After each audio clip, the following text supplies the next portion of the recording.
Quand on pense au théâtre, on imagine souvent des textes à apprendre par cœur, une performance, peut-être même un peu de stress. Mais, et si c'était tout autre chose? On va explorer ensemble l'approche vraiment unique du dernier théâtre. Une méthode qui n'est pas là pour former des futurs acteurs, non, mais plutôt pour aider chaque jeune à découvrir le potentiel qui est déjà en lui.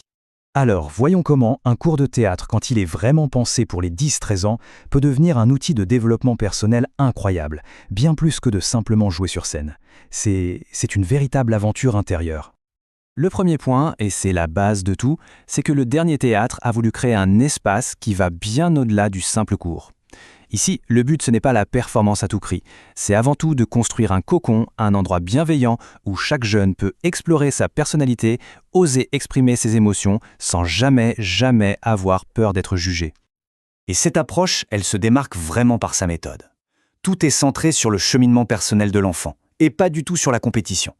Il faut donc un peu oublier l'image qu'on peut avoir du cours de théâtre, avec ses angoisses, ses rivalités, pour découvrir une philosophie qui est entièrement tournée vers l'épanouissement. Concrètement, qu'est-ce que ça veut dire? Eh bien, ça veut dire qu'il n'y a pas de compétition pour avoir le bon rôle. Pas de mémorisation stressante d'un texte qui est imposé. En fait, toute la pression est volontairement retirée pour laisser la place à l'essentiel. L'interprétation personnelle, ce que l'enfant ressent, lui, et surtout le plaisir de construire quelque chose tous ensemble. Une aventure où chacun a sa place. En fait, cette méthode, elle repose sur 4 piliers, de l'affirmation de soi à la joie pure et simple de jouer.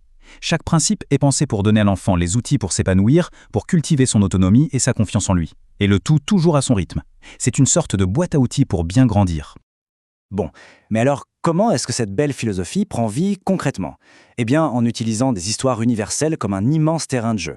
Le programme s'appuie sur de grands mythes, des récits intemporels, pour aider les jeunes à explorer et à mettre en scène leur propre monde intérieur.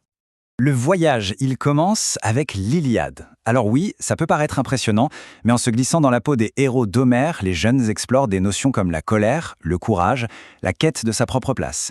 Des thèmes finalement très puissants qui font directement écho aux conflits et aux grandes forces qui commencent à se dessiner en eux.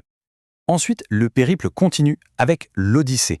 Là, c'est l'aventure du retour, de la ruse face à l'inconnu, de la persévérance. C'est une métaphore vraiment puissante pour apprendre à naviguer dans les changements de la vie. Et il y en a beaucoup à cet âge, tout en restant fidèle à qui l'on est au fond. Et l'exploration se termine en beauté avec Le Songe d'une nuit d'été de Shakespeare. Ce chaos un peu magique, un peu amoureux, devient un espace de jeu complètement sûr pour explorer, à travers les personnages, des émotions complexes. La jalousie, le désir, la confusion des sentiments, bref, tout ce qui bouillonne à la préadolescence. Ce parcours en 3 temps, ce n'est pas un hasard, vous vous en doutez. Chaque grande œuvre fonctionne un peu comme une clé. Une clé qui ouvre une nouvelle porte vers une meilleure conscience de soi. On part de la découverte de ses forces intérieures pour arriver à la construction d'une identité plus solide, plus résiliente, prête à affronter l'avenir. Bien sûr, un voyage d'exploration comme celui-ci, ça ne peut pas se faire sans un guide exceptionnel. Et c'est là qu'intervient Cécile. C'est elle, l'intervenante, la véritable architecte de cet environnement de confiance où la petite transformation de chaque jeune peut vraiment avoir lieu.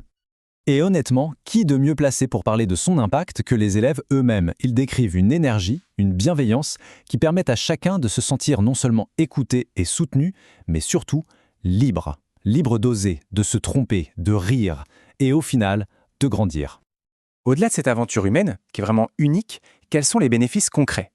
On se rend compte que les compétences acquises, on pourrait presque les appeler les pouvoirs du théâtre, eh bien elles vont bien au-delà de la scène. Elles infusent toute la vie. Et ça, c'est fondamental. Les jeunes repartent avec de vrais outils pour la vie. La confiance pour prendre la parole en classe, la créativité pour trouver des solutions, l'aisance pour aller vers les autres, l'assurance pour affronter le quotidien, tout simplement. Ce sont des compétences qui leur serviront à l'école, bien sûr, mais aussi bien après.